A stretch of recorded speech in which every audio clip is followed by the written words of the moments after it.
প্ৰশ্নকাকত ফাদিল আৰু পৰীক্ষা বাতিলক লৈ বিধানসভাত উত্তৰ শিক্ষা মন্ত্ৰী কংগ্ৰেছ বিধায়ক আব্দুৰ ৰছিদ মণ্ডলৰ শূন্যকালীন ঘণ্টাত উত্থাপন হ'ল এই বিষয়টো। পূৰ্বে একাদশ শ্ৰেণীৰ পৰীক্ষা পাতিছিল বিদ্যালয়সমূহে আৰু এতিয়া এনইপিৰ মতে শিক্ষা বোৰ্ডৰ জৰিয়তে অনুষ্ঠিত কৰা হৈছে পৰীক্ষা। দশম আৰু দ্বাদশ শ্ৰেণীৰ পৰীক্ষা বোৰ্ডে সুকলমে অনুষ্ঠিত কৰিছে, কোনো খেলিমেলি হোৱা নাই। কাৰণ এই দুটা পৰীক্ষাৰ প্ৰশ্নকাকত ৰখা হৈছিল থানাত। ৰাতিপুৱাহে থানাৰ পৰা প্ৰশ্নকাকত নিছিল কেন্দ্ৰসমূহে, কিন্তু একাদশ শ্ৰেণীৰ পৰীক্ষাৰ প্ৰশ্নকাকত ৰখা হৈছিল কেন্দ্ৰসমূহত। বোৰ্ডৰ পৰা প্ৰশ্নকাকত ফাদিল হোৱা নাই, প্ৰশ্নকাকত ফাদিল হৈছে বিদ্যালয়ৰ পৰা।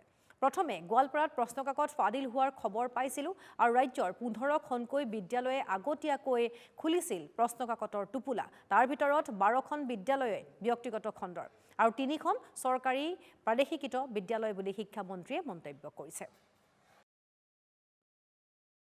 ইতিমধ্যে প্ৰশ্নকাকত লিক হোৱাৰ কাৰণে আমাৰ একাদশ শ্ৰেণীৰ পৰীক্ষা যিটো বৰ্তমান বোৰ্ডৰ জৰিয়তে পতা হয়, আগতে এইটো বিদ্যালয়তে হৈছিল আৰু বোৰ্ডৰ দ্বাৰা এতিয়া পাতাৰ পদক্ষেপ লোৱা হৈছে, কাৰণ আমি এনইপি ইমপ্লিমেণ্ট কৰিছোঁ আৰু এনইপি ইমপ্লিমেণ্টেশ্যনৰ অংশ হিচাপেই যে দশম শ্ৰেণী উত্তীৰ্ণ হোৱাৰ পাছত একাদশ শ্ৰেণীটো বোৰ্ডৰ পৰীক্ষা হ'ব আৰু চূড়ান্ত পৰীক্ষা যিটো ক্লাছ 12ৰ পৰীক্ষা সেইটো বোৰ্ডৰ দ্বাৰা পৰিচালিত হ'ব।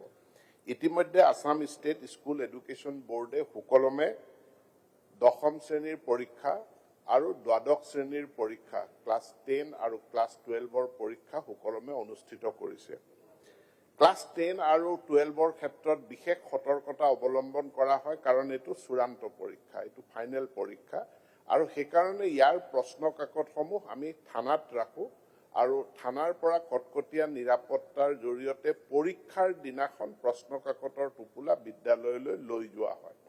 কিন্তু একাদশ শ্ৰেণীৰ পৰীক্ষাটোক যিহেতু সিমান গুৰুত্ব দিয়া হোৱা নাই আৰু এইটো বিদ্যালয়খনেই পৰিচালনা কৰি অহাৰ পৰম্পৰা আছে, গতিকে একাদশ শ্ৰেণীৰ প্ৰশ্নকাকতখিনি বোৰ্ডে প্ৰস্তুত কৰি যিখন বিদ্যালয়ত পৰীক্ষা হয় তাতেই ৰখা হয়। এতিয়া মূল কথাটো হ'ল যে বিদ্যালয়ৰ শিক্ষক শিক্ষয়িত্ৰী, বিদ্যালয় কৰ্তৃপক্ষ যিটো এক্সামিনেশ্যন চেণ্টাৰ, তেওঁলোকক বিশ্বাসত ল'ম নে নল'ম নে নোলোৱাকৈ আমি পুলিচৰো ক্লাছ 10-12ত যেনেকৈ আমি পুলিচ আৰু প্ৰশাসনৰ সহায় লৈ পৰীক্ষা অনুষ্ঠিত কৰোঁ, তেনেকৈ আমি একাদশ শ্ৰেণীৰ পৰীক্ষাটোতো আমি পুলিচ আৰু প্ৰশাসনৰ সহায় লৈ পাতিম নেকি? এই কথাটো অহাৰ লগে লগে কাইলৈ এই প্ৰশ্নটো আহিব যে ক্লাছ 9ৰ পৰীক্ষাটো আমি তেনেধৰণে পাতিম নেকি?